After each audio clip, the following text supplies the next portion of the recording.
그러면 내란죄 수사는 어떻게 진행될지 현재 수사 상황과 전망 서남빛 법조팀장에게 물어보겠습니다. 어서 오십시오. 예.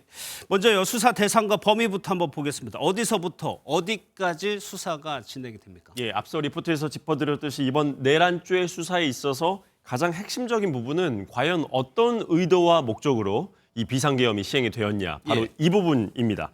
수사는 시간 단계별로 크게 둘로 나눌 수 있습니다. 계엄 선포 전 논의 단계에 대한 수사, 그리고 계엄 선포 후 실행 부분에 대한 수사인데요.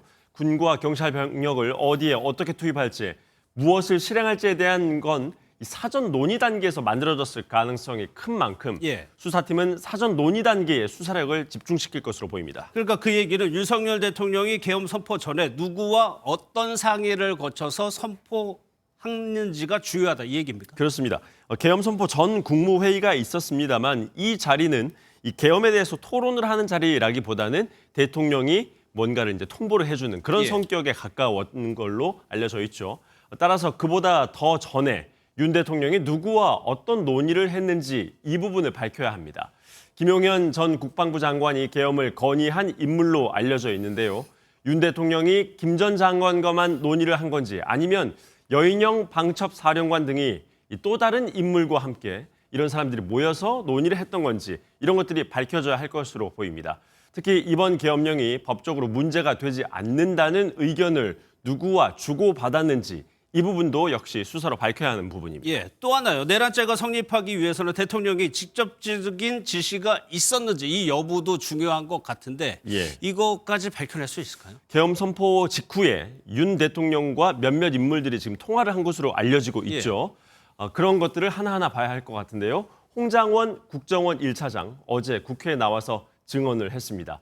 홍 차장은 계엄 선포 직후인 지난 3일 오후 10시 53분에 자신에게 윤 대통령이 안보폰으로 전화가 와서 이번 기회에 잡아들여 싹 다 정리하라라는 말을 했다고 전했습니다.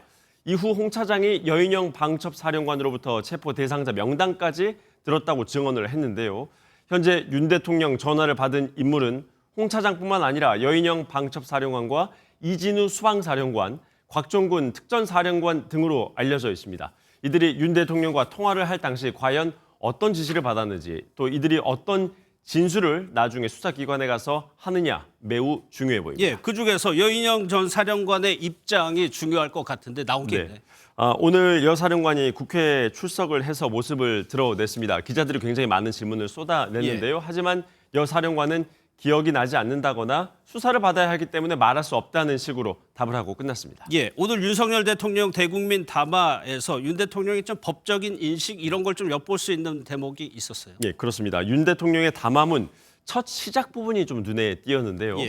몇 월 몇 시에 비상계엄을 선포를 했고 국회의 계엄 해제 결의에 따라서 군 철수를 지시했고 이후 심야 국무회의를 거쳐서 계엄을 해제했다는 말로 시작을 했습니다.